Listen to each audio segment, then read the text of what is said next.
Dzień dobry Państwu, tu Tomasz Cudowski z kanału Estate FM. Jak Państwo być może zauważyli, jesteśmy na Sopockim Molo i tym prawdziwym, niewykreowanym w studiu za pomocą sztucznej inteligencji. Już kolejny rok z rzędu przyjechaliśmy do Sopotu po to, żeby opowiedzieć Państwu nieco więcej o potencjale tego regionu, o potencjale regionu Trójmiasta, o możliwościach inwestycyjnych, turystycznych i innych. Zapraszam Państwa w wodno-powietrzno-lądową podróż po Zatoce Gdańskiej i projektach firmy Eurostyl z grupy Dom Development.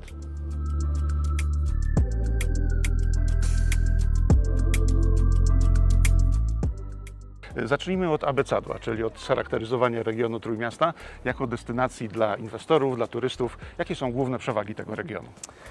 Tak, rzeczywiście Trójmiasto, właściwie aglomeracja trójmiejska to bardzo specyficzny region. Łączy sobie wiele funkcji. Funkcję biznesową, mocno wspieraną przez gospodarkę morską, funkcję turystyczną, bardzo silny ośrodek akademicki.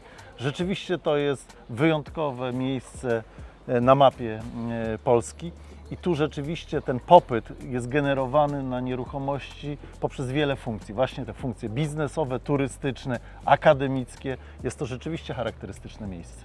A jakie są przewagi Trójmiasta nad innymi tego typu popularnymi destynacjami europejskimi? Dlaczego ludzie mają przyjeżdżać i inwestować w Trójmieście i w regionie, a nie na przykład w Hiszpanii, we Włoszech? Trójmiasto rzeczywiście ma wiele takich doskonałych fundamentów rozwoju sektora nieruchomości.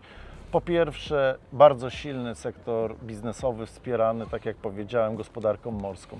Po drugie, bardzo silny ośrodek akademicki, no i ta nasza turystyka, na którą bardzo stawiamy, która jest przez ostatnią dekadę mocno rozwijana, mocno promowana. No i co warto zaznaczyć, Trójmiasto czy region pomorski staje się teraz hubem nowoczesnej technologii produkcji energii.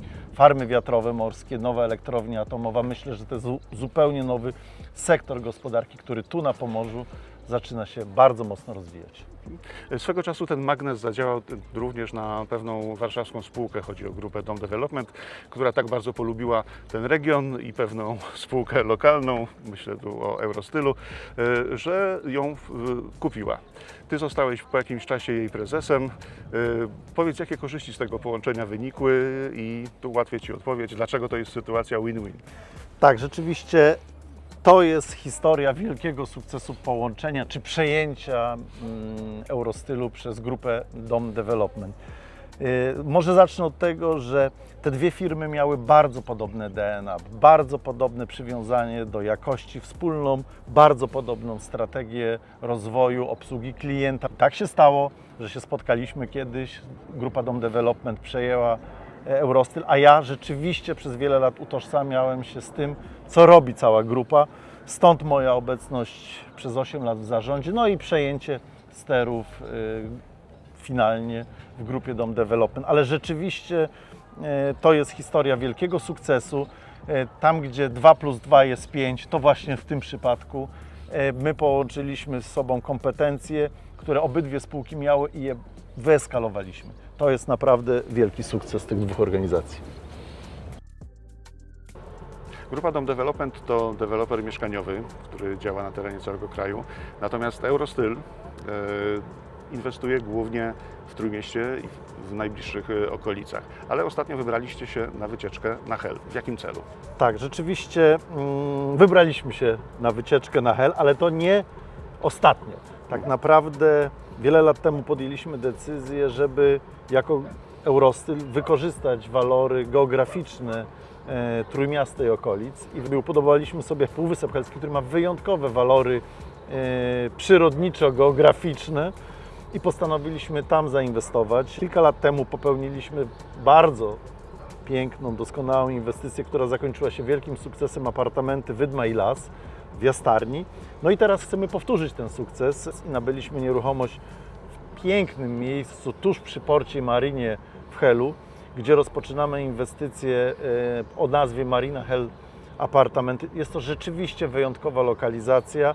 To jest chyba jedyna działka w Polsce, która ma ze strony południowej ekspozycję na morze. Jak Państwo wiecie, większość polskiego wybrzeża i ekspozycja na morze to ekspozycja północna. My w tym przypadku znaleźliśmy takie miejsce, gdzie nie dość, że mamy morze, to jeszcze mamy piękną południowo-zachodnią ekspozycję. Jest to rzeczywiście wyjątkowe miejsce, zlokalizowane, no, można powiedzieć, na samej linii brzegowej. Z tego jesteśmy bardzo dumni. Myślę, że to będzie olbrzymi sukces komercyjny, wizerunkowy dla naszej grupy.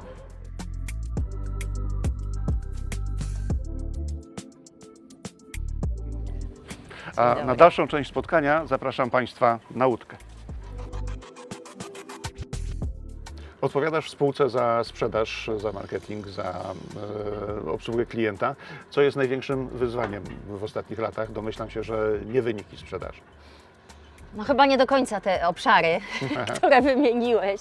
Chyba największym wyzwaniem są jednak zmiany legislacyjne i to, że my jesteśmy w zasadzie w ciągłym trybie zarządzania nowymi rozporządzeniami, zmianą ustawy deweloperskiej i wieloma innymi elementami, gdzie musimy się dostosowywać. Oczywiście radzimy sobie z tym, bo jesteśmy dużą organizacją, natomiast myślę, że mniejsi deweloperzy mają więcej wyzwań właśnie związanych z taką, no chyba muszę powiedzieć, niestabilnością. Czy kwestie projektowe jakieś mogę Cię podpytać, jeśli chodzi o trendy w projektowaniu mieszkań? Pewne optymalizowanie, czy też budowanie takie coraz bardziej kompaktowe, moda na małe trójki. To są te elementy, które chyba teraz są najbardziej widoczne. Więc... A jeśli chodzi o udogodnienia związane z tymi kwestiami okołomieszkaniowymi, co jest na topie? To oczywiście zależy od segmentu. My budujemy we wszystkich, i w segmencie popularnym, i w tym segmencie wyższym, jak wiesz. I segment popularny zawsze będzie zadowolony jednak z optymalizacji kosztów eksploatacji i na pewno fontanna nie jest tym, o czym oni marzą. Natomiast no, ten klient zamożniejszy pewnie będzie oczekiwał, wiesz, bardziej przestronnego lobby, większych wygód. Natomiast no, zawsze trzeba pamiętać, żeby te rzeczy były zoptymalizowane, czy też dodawanie sztuki, co zresztą robimy od lat i pracujemy z artystami, więc są to takie elementy, które są mile widziane, ale nie do końca kosztochłonne jakoś, tak? Więc myślę, że to jest istotne. A jaka jest specyfika projektowania w Trójmieście ogólnie, ponieważ jeśli chodzi o kształt całej aglomeracji, z jednej strony jesteście ograniczeni morzem, z drugiej strony geologicznie, tak to nazwijmy, czy przyrodniczo. Czy to zmienia, czy to wpływa na sposób projektowania mieszkań, czy planowania całych osiedli? Wiesz co, na projektowanie nie, na pewno na preferencje klientów. To, że my rozwijamy się raczej na północ i na południe, w związku z czym no, budujemy dość dużo w Rumi. Jest też Pruszcz Gdański, w którym budowaliśmy i na pewno wrócimy też do tej lokalizacji, więc to, co w całej Polsce nazywa się obwarzankami, czyli te satelitarne miejscowości, u nas po prostu jest gminami ościennymi, które są bardzo chętnie zamieszkiwane przez ludzi, gdyż oferują no, nieco niższe ceny, a jakość życia jest doskonała, szczególnie z racji powiązania tych wszystkich miasteczek koleją szynową, naszą szybką koleją miejską. A powiedz mi, po wybudowaniu tylu setek czy tysięcy już jednostek, co Ciebie kręci w tej robocie?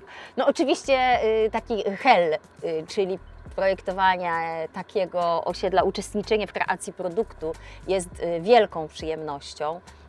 Natomiast też dużo bardzo nam daje frajdy, kiedy udaje nam się, wiesz, tak zoptymalizować koszty, mieć dobrze kupioną działkę. W zasadzie na każdym etapie tworzenia projektu coś uszczknąć tak, żeby na koniec była cena, która jest dla klienta przystępna, a produkt był doskonały. Więc no, po prostu lubimy być tacy, żeby dać wszystko, żeby dać jakość, a jednocześnie, żeby klient mógł to nabyć.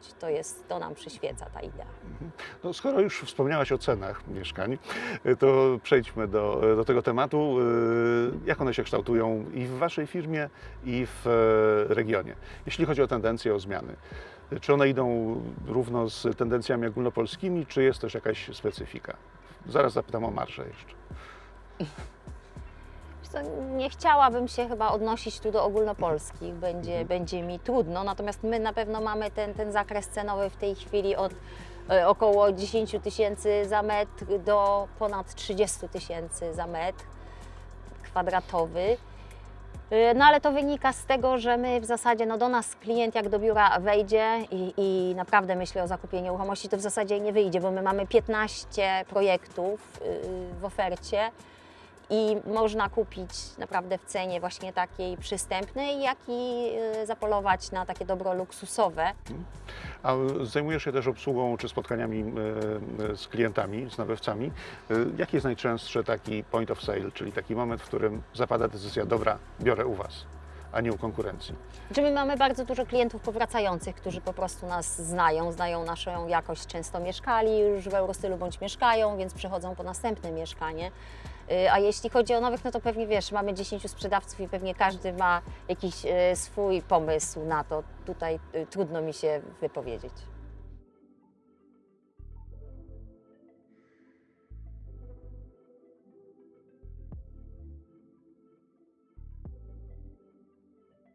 Powiemy coś więcej o udogodnieniach, na które mogą liczyć czy najemcy, czy inwestorzy kupujący te apartamenty. W naszych projektach, nie tylko w Helu, jak również w tych, które realizujemy w Trójmieście, mamy liczne udogodnienia. Bardzo szeroko w ogóle patrzymy na możliwości projektowania dla różnych grup wiekowych. W Helu wyróżnikiem tej inwestycji na pewno są duże balkony i tarasy, jak również będzie dostępna strefa saun dla naszych klientów. A jakie lokalizacje Twoim zdaniem są optymalne, jeśli chodzi o tak zwane second homes? No, second home i ogólnie rynek najmu krótkoterminowego jest bardzo dynamicznie rozwijającym się segmentem, szczególnie na polskim wybrzeżu. Natomiast Półwysep jest właśnie tym unikatowym miejscem. Mała podaż gruntu, więc ceny tych nieruchomości ze względu na małą podaż na pewno są dosyć wysokie. A kto kupuje apartamenty inwestycyjne? Czy to są właśnie raczej second homes na własne potrzeby, czy klientami są inwestorzy? To różnie, ponieważ naszym klientem jest głównie klient dojrzały ze stabilnym portfelem, który zarówno ceni sobie możliwość skorzystania z takiego apartamentu w czasie swojego urlopu, niekoniecznie w wakacje. Widzimy też jako operator Your Destination, która jest naszą spółką operatorską na projekcie With My Las, któryśmy zrealizowali kilka lat temu, że przyjeżdżają do nas coraz częściej klienci poza sezonem wakacyjnym. Więc odpowiadając na Twoje pytanie, klienci, którzy kupują u nas, kupują zarówno dla swoich potrzeb, jak i na potrzeby stopy zwrotu. A jak myślisz, dlaczego klienci kupują nad Bałtykiem, a nie nad Morzem Śródziemnym? Myślę, że są dwa takie aspekty. Po pierwsze, bezpieczeństwo zarówno samego zakupu, czyli transakcji zakupowej, jak również utrzymania i ewentualnego zbycia tej nieruchomości. To jest jeden z powodów. Natomiast drugi, w okresie wakacyjnym jest grupa ludzi, która nie ceni sobie bardzo wysokich temperatur panujących na południu Europy. Czy sądzisz, że bliskość aglomeracji trójmiejskiej ma jakieś znaczenie? No na pewno bliskość aglomeracji pomaga w tym, żeby klienci mogli skorzystać z atrakcji w ogóle samego Trójmiasta, jak również mieć dogodną możliwość, chociażby drogą właśnie morską, dotarcia na Półwysep Helski. Macie już na koncie podobny projekt w okolicy. Czy masz już jakiś feedback od inwestorów? Tak, rzeczywiście. Zrealizowaliśmy projekt With My Las zlokalizowany w Jastarni, na styku z Juratą. Inwestorzy, którzy zakupili swoje apartamenty, zarówno na cele własne, jak i na najem dla wczasowiczów, są bardzo zadowoleni z wyboru zarówno tej lokalizacji, jak i nas jako dewelopera. Na koniec jeszcze pytanie, które zadałem też Magdzie. Co Ciebie najbardziej kręci w tej robocie po takiej ogromnej liczbie zrealizowanych już projektów oddanych do użytku, kiedy widzisz już, że to, co wyprodukowałeś, to, co stworzyłeś, działa? To jest na pewno powód do dumy, ale co jeszcze? No myślę, że właśnie namacalność tych projektów przez 19 lat w branży, przez 19 lat w zasadzie w Eurostylu stworzyliśmy i brałem udział w wielu projektach. Najpierw jako inżynier, wiadomo, że pojedynczo, później ta dynamika i ilość projektów się powiększała z racji szerszych obowiązków w firmie. Natomiast ta namacalność i ten efekt gdzie jedziemy przez miasto i dzieci wołają: tato, czy ty to budowałeś, jest naprawdę chyba najlepszą właśnie nagrodą za naszą pracę. Jak Państwo zapewne zauważyliście, zmieniliśmy scenerię. Powiedz, Filipie, gdzie jesteśmy i dlaczego tu nie przyjechaliśmy autobusem o słynnym numerze?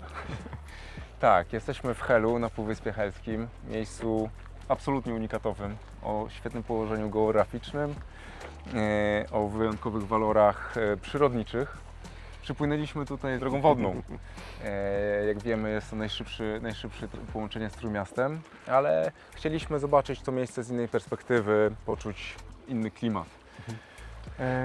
Na razie idziemy wzdłuż płotu, ale ja już ten klimat czuję, szczególnie jeśli się spojrzy właśnie na zatokę z tego punktu widzenia. Powiedz, pod jakimi względami to jest jeszcze wyjątkowy projekt? Unikatowość tej lokalizacji polega na tym, że mamy ekspozycję południową, a jednocześnie patrzymy na wodę. Niewiele lokalizacji, a w zasadzie prawie żadna lokalizacja na polskim wybrzeżu nie oferuje takiego atutu. Ważne jest też to, że podczas realizacji tego projektu nie wycinacie drzew, a wręcz przeciwnie, sadzicie nowe. Jest to teren, który jest po brownfieldzie, można powiedzieć. Tak, jest to typowy brownfield, więc tak naprawdę przeznaczenie tego terenu jako podprzemysłowego utrzyma nową funkcję mieszkaniowo-usługową. Podsumujmy zatem. Unikalne miejsce, brownfield, ekspozycja na zatokę, to poprosimy jeszcze o parę liczb. 250 apartamentów, z czego w pierwszym etapie wprowadziliśmy do sprzedaży 160 o różnych metrażach od 25 do 66 m2, więc dosyć szerokie spektrum tych metraży. A jak na profil tej inwestycji wpłynęło Wasze doświadczenie z poprzedniego tego typu projektu? Na pewno każdy tego typu projekt, który jest nowym projektem, uczy nas czegoś nowego. Tak się stało też i tym razem. Zwiększyliśmy strefę części wspólnych. Będzie duży taras widokowy z ekspozycją właśnie na zatokę, ale także wewnątrz budynku zaprojektowaliśmy strefę saun. Czy to jest projekt bardziej dla inwestora, czy bardziej dla Kowalskiego, który chciałby sobie tutaj wykupić second home? Myślę, że będzie to projekt dla obu tych typów klientów, ponieważ widzimy z tej poprzedniej inwestycji, że część naszych klientów inwestuje w celu stopy zwrotu, ale także, żeby samemu korzystać z tego typu projektów czy swoich apartamentów. I tu się kończy nasza wycieczka. Zgodnie z obietnicą była powietrzno-wodno-lądowa, ale Państwa przygoda dopiero może się rozpocząć. Jeśli przyjedziecie na Hel, skorzystacie z tutejszych atrakcji, nie mam na myśli tylko pogody i morza, być może spotkamy się tu ponownie. Zapraszamy na Hel, do usłyszenia.